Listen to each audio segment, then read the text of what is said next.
Hey guys, how's it going? Welcome back to the channel and all that hoopla. Thank you so much for continuing on this journey with us.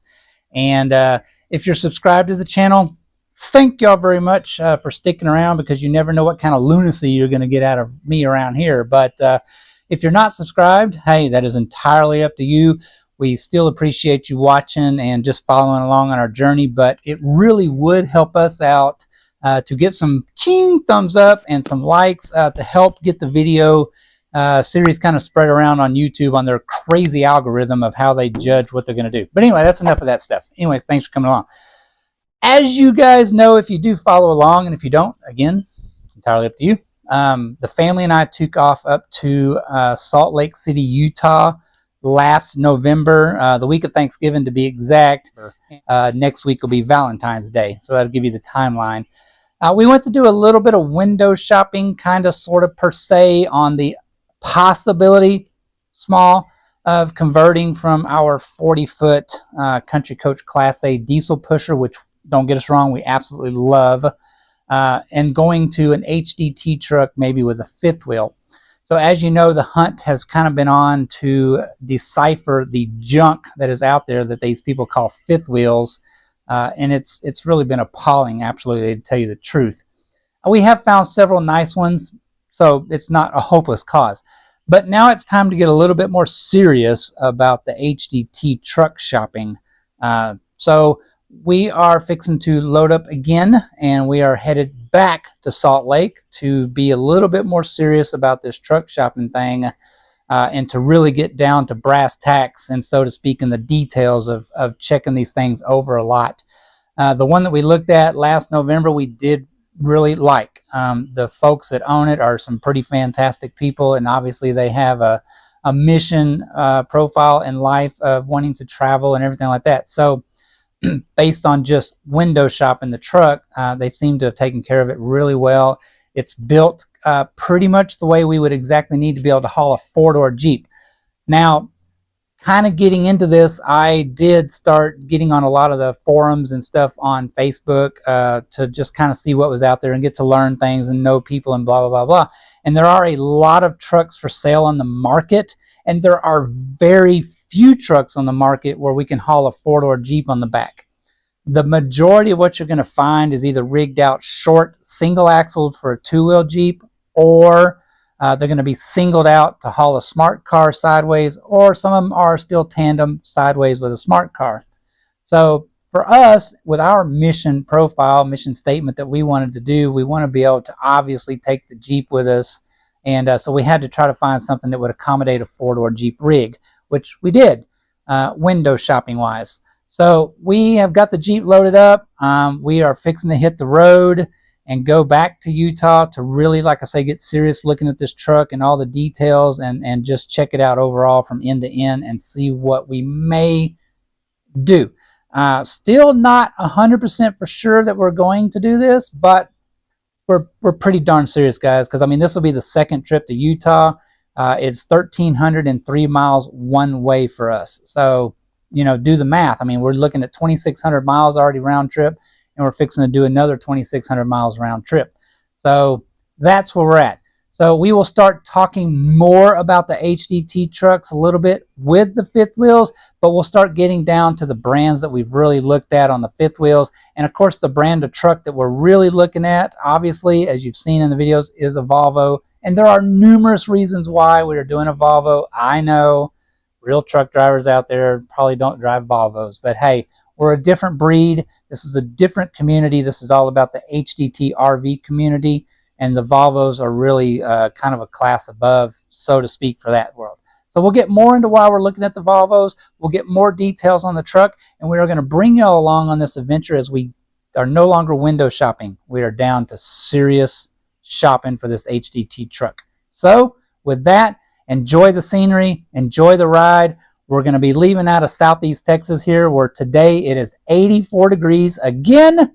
My God, this weather is crazy. Last week it was Snowmageddon and it was 17. So that is what it is. Anyways, enjoy the ride, enjoy the scenery. We are headed to Salt Lake City, Utah. Bye.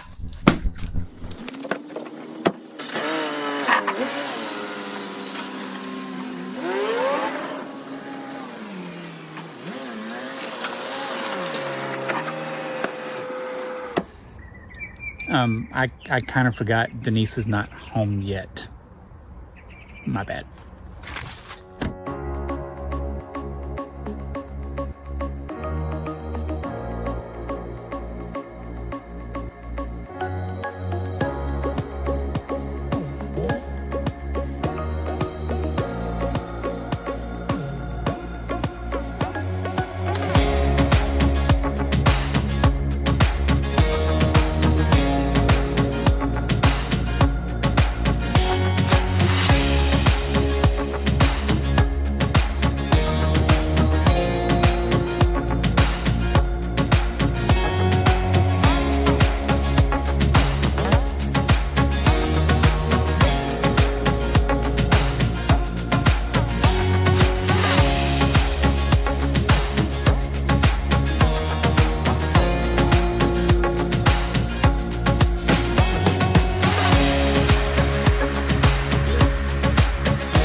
Well, we have arrived in Provo, Utah.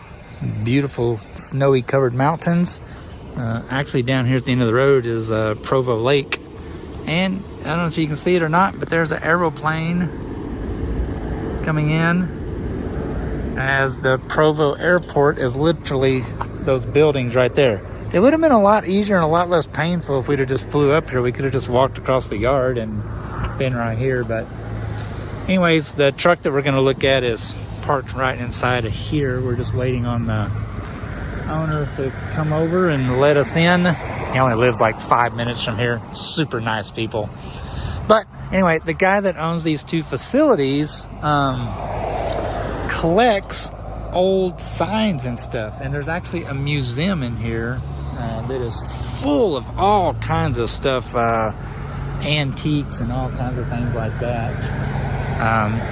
But anyways, it's a really cool place. So like I say, we're just waiting around for the owner to get here. The truck is actually sitting right back there. We've already been here once before. You guys know that already. But I just really like this place because, as you can see, all through the yard out there is just nothing but old, like, oil and gas station signs and all kinds of stuff like that. Anyway, pretty cool place. Check it out. Provo, Utah. We have arrived. There she be.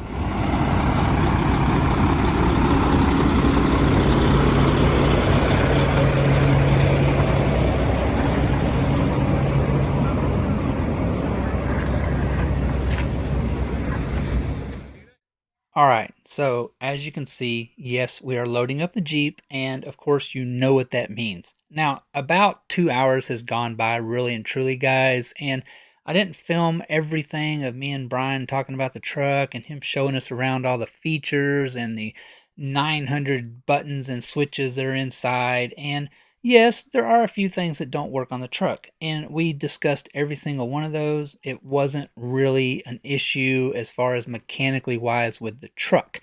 And as you can see, the truck is rigged out for a four-door Jeep. Again, as we had said earlier in the video, there are not a lot on the market that are rigged out for four-door Jeeps. I came across quite a few for two doors, but, you know, just wasn't going to work for us. So, again, after a couple of hours of talking back and forth, congratulations, we have bought an HDT truck. And this particular truck is a Volvo, a VNL 730. It has the D13 Volvo engine in it, I-shift. We'll talk more about this later.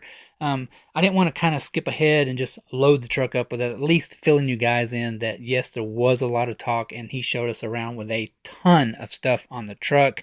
And again, I just wasn't going to film all of that stuff for you later. All right, y'all, there it is, all loaded up. It took a little while, obviously, to figure out the strapping and everything. We're gonna have to change the chocks. Brian and his wife, their four-door Jeep only had 35s, and of course we're on the 39s. So, but it's nothing. These steel plates right here, we can literally re-drill and tap them for the chocks and everything like that. But there it is, guys, the newest addition to the family. So it's official. The motorhome's getting sold and on to bigger and better adventures, I guess. So stay tuned. A whole lot more coming soon.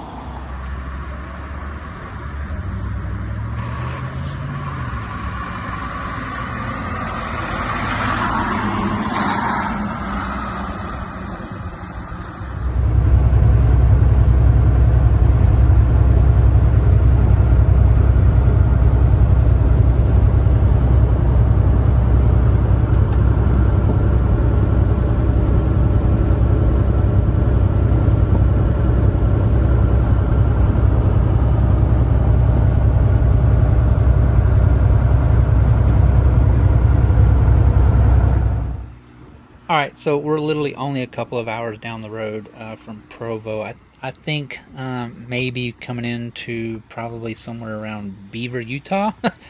Anyway, I don't know, just some roadside park. Anyways, just enough to pull off. We've gotten a little comfortable with driving the truck now. I wanted to stop and check everything out. And as you can see, I got Denise behind the wheel of this thing because I kept telling her that it was not bad to drive. And the years that we've owned the motorhome, I have never ever even gotten her to get behind the wheel of the motorhome. And as you can see in the shadow, she was actually kind of reluctant to hand the keys over. And I was like, hey, we're fixing to get into town, so I'll take over from here. Now, there is one thing that I've always wanted to do, so a little pit stop. Anybody want to take a guess where we're at?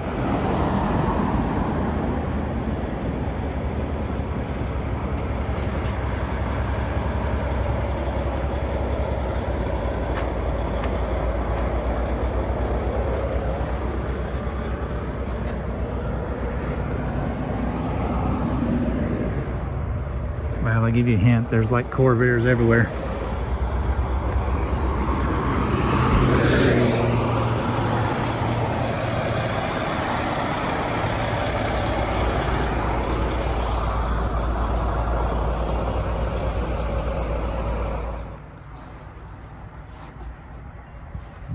It's like Corvairs everywhere. Yeah. They're all yellow. Imagine that. And all the boys have a... Oh, yeah. Yeah. Of course, if he ever has any grandchildren, they'll probably have one too. It runs in the family, I'm pretty sure. Yeah, it is. And there's the golden nugget over there. Oh, yeah. That's pretty cool. Yeah. Again, thank you very much. I mean, we do appreciate this. I mean, I don't mean to stick a camera in your face, but you're probably kind of used to it. I mean, puppy dogs, come here. Come here. What you doing, huh? Hey, baby. What you doing? Yeah. Why don't you step on a rock? It's a pretty girl. She goes over for you to get That's pretty freaking cool. I mean, you can come and they'll let you, they'll take you around the yard and everything like that, but they're kind of busy today. They got things tore apart in the shop working on them, but anyways, she was kind enough to go ahead and let us walk around. That's pretty awesome. I will take one of each.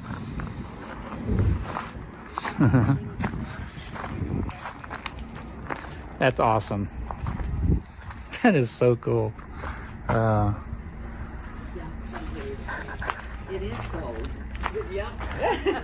So we are lucky enough to be hanging out with Jamie's mom, which is so freaking cool. Say hi to the world. Hi. We are very insignificant people on YouTube world, trust me. But anyways, Jamie's mom happens to be our tour guide today, so that is super freaking cool. Anyways, we're gonna let her get back to work because she's like, y'all got to get out of here. So that was pretty awesome. We happened to catch Jamie's mom. Her name is Lori. She happened to be in the store today working. So yeah, we stopped off at Matt's Off-Road. Everybody can stop off. They welcome you guys to come here if anybody ever wants to come in. They're super nice, really and truly. Their little store, they got merchandise and stuff like that. But as you can see, a bunch of crap loaded up behind us. Sorry, traffic going by. So Matt was here just a minute ago. Their motorhome was parked right here, Matt and Jamie's motorhome. They had their rigs behind it, but anyway, he had to go. They hopped in and hauled butt. But anyway, that was pretty cool. So we got to say that we have been to Matt's Off-Road. There it is, all the glory in it and everything like that. So anyway, we're gonna get back on the road and make our way back down to Vegas. So yes, I did say make our way to Vegas. Denise and I drove to Salt Lake, picked up the HDT, got the Jeep loaded up, and then we headed south back to Vegas to spend 3 days before we headed back to Houston. Now, as you know, if you've ever been to Vegas, most of the casino hotels are valet parking only. So I laughed my butt off when I rolled up in there. I tossed the keys to the valet and I said, hey, it's your policy. Good luck. Anyways, Denise and I enjoyed our time in Vegas before we hit the road and made our way back to Houston. Well, we are just outside of Flagstaff, and it is snowing like crazy on us.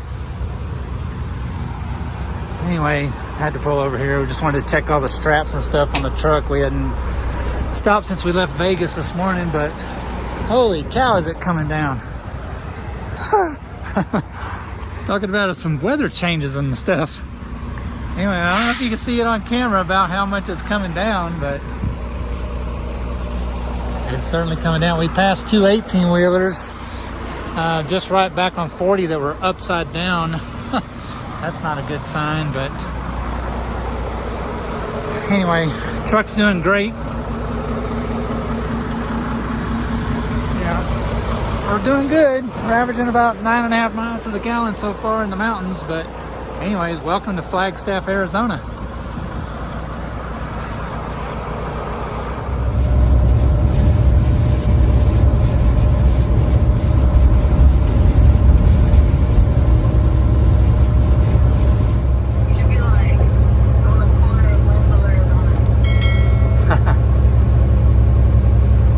Well, we've encountered pretty much every weather type on this trip.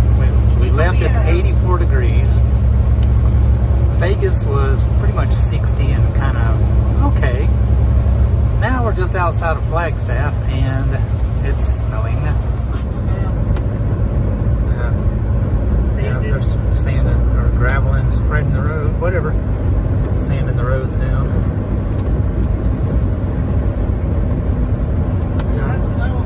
Yeah. It's supposed to get pretty bad.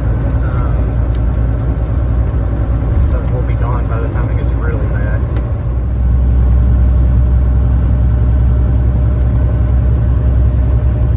Now for that important weather update.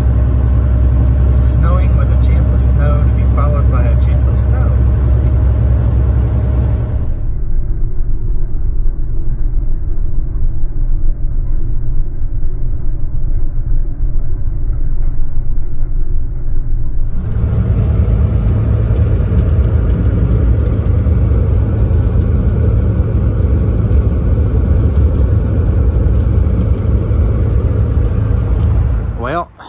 We made it home, and that nasty weather that we had followed us all the way. It's supposed to start raining here, but anyways, truck did really good. You'll notice that in the middle of the video I did not film a whole lot of when we were actually there looking at the truck and stuff like that. I just didn't have time really. We were trying to get everything done, but anyways, gonna have to get a windshield. Took a rock right smack in the middle. It happens. Anyways, I didn't talk about the truck a whole lot in the middle of the video, so you're gonna see kind of we jumped around, you know, to be in there, and then next thing you know, we were on the road. Okay, so let's talk about the truck. Volvo VNL 730 with the D13 engine. It's got the I-Shift 12-speed automatic in it, and lots of room in here. So let's talk about a few things with the truck. Radio doesn't work. Air conditioning doesn't work, which being up in the north, I don't know if you ever really would have noticed that anyways, but once we got south of like Wichita Falls, Texas, headed home, it got hot. So anyway, air conditioning doesn't work. It has rear air and heat also. Can't make any of that work. What else? It has a bunch of air leaks underneath it, which is fine. It doesn't affect the truck at all when it's running or you're driving, but if you shut it off and you let it sit, it airs down pretty darn quick. So we got a bunch of air leaks to fix. None of the electrical plugs work.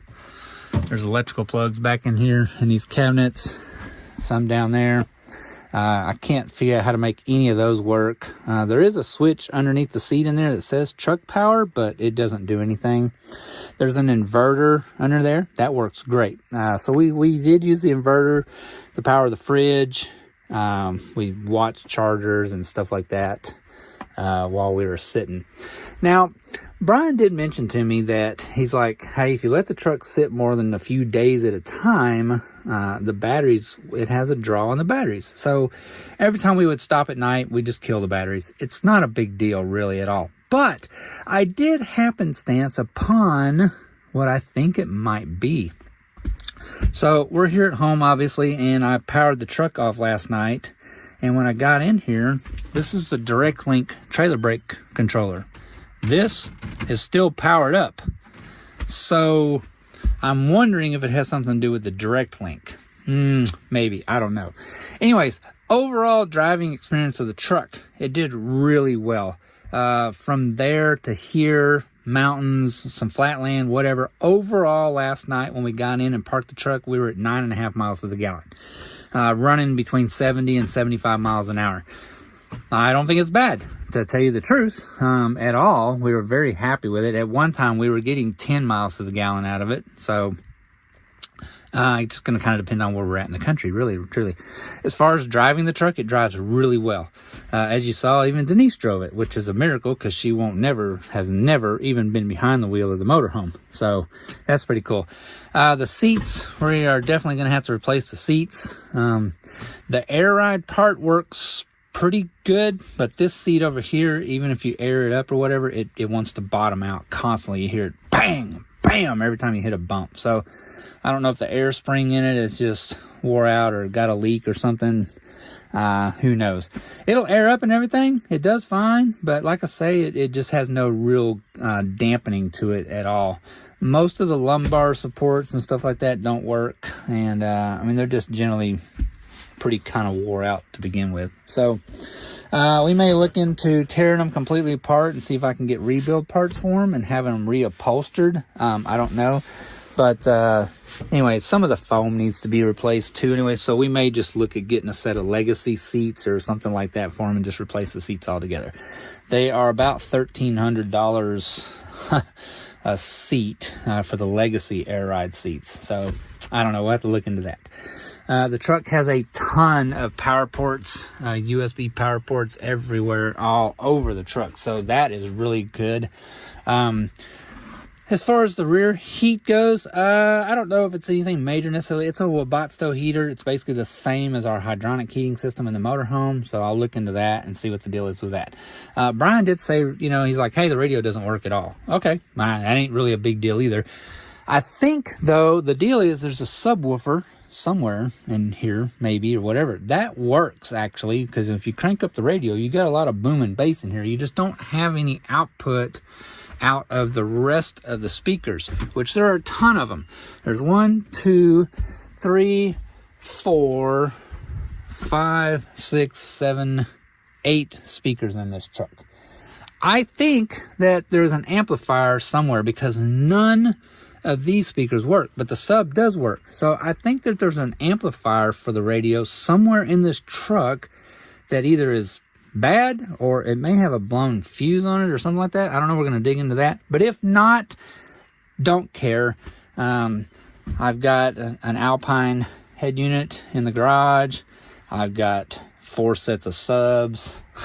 I've got 2 DS18 shallow mounts. Anyway, I got about 5,000 to 6,000 watts worth of amps laying around in the garage that we have never used for nothing. So we can put a rocking system in here. That's not a big deal. Got a pretty cool hanging closet right here, which there's a lot of ideas flowing around in my mind right now about utilizing that space for something, maybe. I don't know. Or we have 2 slide out drawers over here. I can't get this one open. The handle moves, but it won't release the latch right here. So I'm gonna have to dig around with that. I may have to pull this one out and get that bottom one out so I can fix the latch. Anyways, TV goes right here, but I think we are going to end up mounting a TV right here. Just a small one, you know, like a, I don't know, 48, 50. No, I'm just kidding. Anyway, just a really small one. Or we have this track mount right here. There's a curtain that separates the cab from the back. We will probably never use that at all. There is a full curtain that goes across the front windshields. So I'm thinking about either maybe that or integrating into this track, because it is solid mounted and we can just do a flip down TV. So somewhere up here, I think we're gonna put a TV.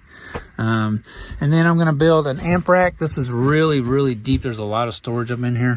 This is where we're gonna line this with all the amplifiers and make them backlit with some LED lighting or something, make it look really cool. And then there's a lot of room in here. We may utilize this space maybe for the DS18 shallow mounts, maybe. I don't know, we'll see. Or that, or we'll just put them in the doors. Who knows? Anyways, again, the things that don't work: air conditioning doesn't work, radio doesn't work, plugs don't work, rear heat don't work, rear AC doesn't work. But let's talk about the other things. The truck is rigged out really nice. The Jeep fits on there absolutely perfect. Let's hop out on the opposite side here. I got some air leaks too underneath the truck, obviously, that I'm gonna have to try to fix. But we're gonna have to modify the tie downs a little bit, just because our Jeep is a lot wider and the tires are a lot bigger. So we're gonna have to modify the tie down straps. But the way I got the ramp cinched down here, I may utilize these D-rings instead for the tie downs, because we can come from the axle over in an X pattern, which helps keep your vehicle from rocking side to side so much when you've got it tied down. If you watch a lot of heavy hauls and stuff like that, they do a cross tie down. They never tie down straight down. And that's why it keeps the load from being able to move like this. So if we tie down like that, we can probably utilize that in the ramps also to keep them from moving around on the truck. So that's all good. Let's see what else. We got some body work to do. We're gonna grind all these welds, and we'll just re-weld them as we go if there's, you know, we need to, whatever. Anyway, we're gonna grind all these welds down flush. We're gonna smooth the whole bed, get it re-bed linered. Brian said one thing that he wished he had done that I do agree with, and we are going to do, is these steps right here. They're just a little too shallow, so we're gonna extend those out maybe just another, even 2 inches or so would be just a world of difference to help. It does have a receiver hitch on the back of the truck, but it was never designed to be used as a receiver hitch. It was only just to carry like a tote or a auxiliary tank, or just like a little storage caddy thing. It wasn't meant to be used to pull. It is only mounted to the plate on the back of the truck. It's not tied into the frame. So when the weather gets better, because it rains coming in here, but anyway, when the weather gets better, I'm gonna get the truck out over by the shop, and we're gonna crawl underneath there, and we're gonna tie all the hitch and everything into the frame. Not that I'll ever pull a bumper pull trailer, maybe ever, but it would be nice just in case, right? You never know when that's gonna happen. And then see here, we're gonna have to do something different with our tie downs, because we got too many sharp angles that our straps went over right here. We don't want to get those cut. So the truck does have chocks that go up against the tires. They bolt down right here. This is solid plate, so what I'm going to do with these is we're actually going to run a bolt down inside of all these holes, and we're going to cut it off flush, and then we're going to weld all that up solid. Just re-weld it all up solid, grind it back down, and then we'll set the chalk in place, and we'll re-drill and tap the holes so that the chalks will fit like they're supposed to. With our 39s, and our 40s are roughly the same, so it'll be close enough. The chalks are slotted a little bit, so if we get the hole set back here, we do have a little bit of wiggle room for that. As far as the way we got it tied down, it worked fine. I cable locked the ramps actually into the strapping off the back of the axles. That way they, if somebody wants to steal something, they're going to steal it no matter what you try to do, but usually at least slow them down. Brian also did say that the steps are really nice, but they're blind. When you're coming off the truck, you really can't see where the actual step is. So I think what we're going to do is, during the daytime, it's not quite as big a deal, right? Because you can just see them. But at night, we're going to go back in here in the back, in the very backs, and we are going to drill them, and we're going to backlight them with LED lighting. So at night, you'll see the LED lighting in the back of them. And again, we got some weld work right here. We're going to grind all this down. The bed kind of flares a little bit right here, which you really can't see it.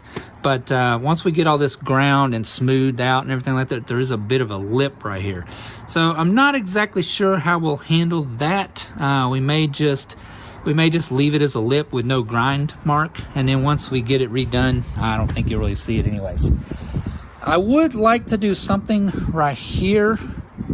I don't know what. I do like these steps also, so we're not going to do away with those, but we may end up, this is just fiberglass, so we may end up just cutting this and grafting in something. I don't know. It's pretty lined up with the bed, so I don't know if we'll use a piece of metal. We may just put another piece of metal in here and flush this somehow. Maybe just cut it flush. We can put some trim back around it, but it'll be straight, and then we can fill this area with plate and make it look more smooth. I don't know. Let's walk around the other side of the truck, maybe see what we can see over there. Got a lot of polishing to do on the wheels. This is one heck of a bumper, guys. That is a pretty awesome bumper. I think we're gonna take it off and send it out, and maybe have it powder coated. I think to match whatever we end up doing to the truck, which I have an idea floating into my head already about what we're gonna do to the truck, but I don't know. Anyway, that's more to come later. This part right here, so there's a big like 2-inch piece of solid right here. This is solid, but it's square box tubing initially to make this. So it comes over to about right here, okay? But that leaves us, all of this space in here is open. This is just flat plate behind there. And of course the step is in there too. But I think we're gonna measure out that opening in there, and we're gonna buy a metal box, and we will cut this front plate right here out, and then we can slide that metal box in there, and then we'll just weld it all back up solid all the way around there. We can cut the door, and we can mount the step back into the door of the box, and we can have some storage boxes underneath. There is a lot of room underneath the truck here that's all open right in here. This is kind of where normally, if you had like an APU on the truck, it would kind of be in this area, generally somewhere in there, either this side or the other side. Anyways, I think I'm going to take that space, and again, we will cut this, box it all in straight. This is a flap right here to keep rocks and stuff from hitting the tanks. Because remember, this axle used to be right up in here. This truck has been stretched. Okay, so the front axle now is where the rear axle used to be. Okay, so they took this axle from here, they moved it to the original back axle, they stretched onto the truck, and then they took the original back axle and moved it back. Okay, so anyways, probably going to utilize this space in here. We're going to mount a generator in there, something around, 5,500, 6,500, 7,000 watts or so that it would be 50 amp capable. So later down the road, when we got a fifth wheel, we technically would be able to plug the fifth wheel into the truck. This generator could run the fifth wheel. That's just an idea also. So it does have these really nice handles and stuff. Like I say, you can get up in here. There is a box, storage box underneath here. We may, I don't know. I don't know what I'm going to do with that just yet. I may end up taking it loose, and with the way the height of our Jeep, there's no clearance issues. I got a ton of room up here. So what we may end up doing with that is, I'm not going to be using these tie downs right here because, again, it's not lined up for our Jeep, so it comes across too much of an angle and the strap is on the tire. So I may do away with this. I may take that box, pick it up, slide it a little forward, and slide it and offset it all the way over here. And that would give us access to the box still. It's not going to interfere with our bumper and setup, so I can actually raise the box up. It's about two inches right here. I have plenty of room. And offset it over here, and that'll open up all that space over there for something. I don't know what. Depending on what kind of generator we did, we would set, like, I don't know, maybe a 30-pound propane bottle or something over there, run the generator off propane, because I'm really not going to find a small diesel generator necessarily. That's not going to be a ton of money or just too big or something like that. Although diesel would be nice, right? Because then you could just plug it in off the tanks, run your generator. So as a second alternative, I thought about doing a propane system. So that may open up that over there. Again, these are all ideas that I'm just got floating around right now. I'm not exactly sure what we're going to do with that. This truck is emissions equipped, so it does have a DEF system on it. And we drove it all the way from Salt Lake back to here in Houston where we live. And I don't know, the last time we ever stopped for fuel, I just felt obligated to put some DEF in it because it had about half a tank when we left Salt Lake. And when we stopped and filled the truck up, it still had pretty close to a half a tank of DEF fluid. But I just went ahead and put 5 gallons in there just because I felt obligated, and it took it up almost all the way to full. So as far as DEF usage, it's extremely low. Now, maybe it uses a lot more like when the truck regens. I don't know. We just did the whole entire trip, and it never requested a regen, not one time on the whole darn trip. So I don't know how often that's going to happen. But as far as DEF usage, it is really, really low. And again, we already talked about fuel and everything like that. But overall, there it is. We've made it home. We'll get more in the depth of digging into the truck and get these systems working. I mentioned the inside plugs don't work. Not a problem, because we are going to change the whole entire electrical system on the truck anyways. We're going to make the sleeper completely independent of the main chassis on the truck. And then we're going to set up the main truck kind of like the motorhome is, where they have the salesman switch. So we don't have to get in and out of the truck. The battery disconnect is underneath the truck, so you have to get out to actually physically shut the batteries off. So I'm just going to wire in a relay like we do on the motorhome here, and you can actually flip it on and off from inside the truck.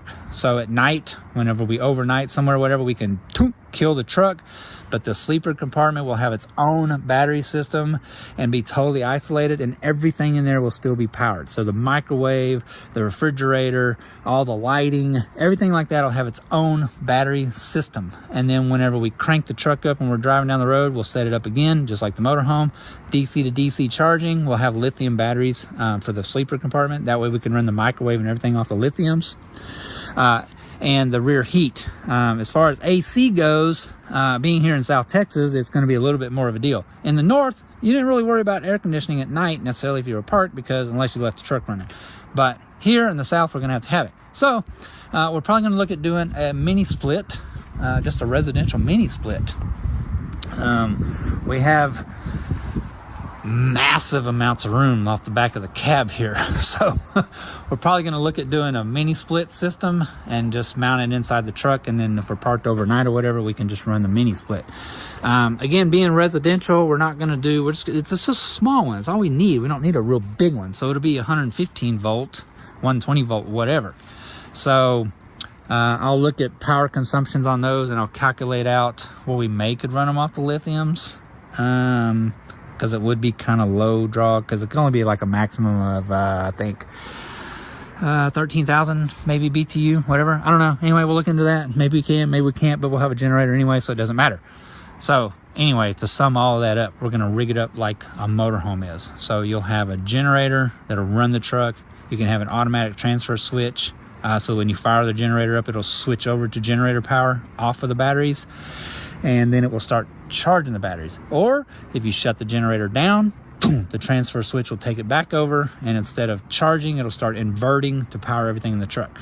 That's super, super easy systems to do.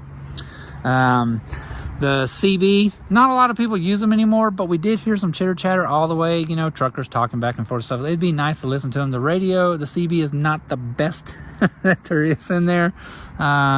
Anyways, we're probably going to look at putting just one of the classic, you know, Cobra systems in there. They're like 139 bucks. And it does have a really awesome antenna on there. That is actually a really nice antenna. But just for the coolness a little bit, we'll probably go to a dual mount system. I've got 2 white fire sticks actually left over from way back. Anyway, they're a pretty awesome antenna. So that's the overall view of the truck. We're home here in Texas. We're going to dig into it. We'll start doing some more in-depth. We'll talk about what we find. The first thing we're going to have to jump on is the air leaks are not necessarily a high priority, but I will get them fixed. But the air conditioning will probably be the very first thing we jump on. So I'm being paged. Time to go. Anyways, we're headed to Houston to the RV show now. So stay tuned. We will be back very soon.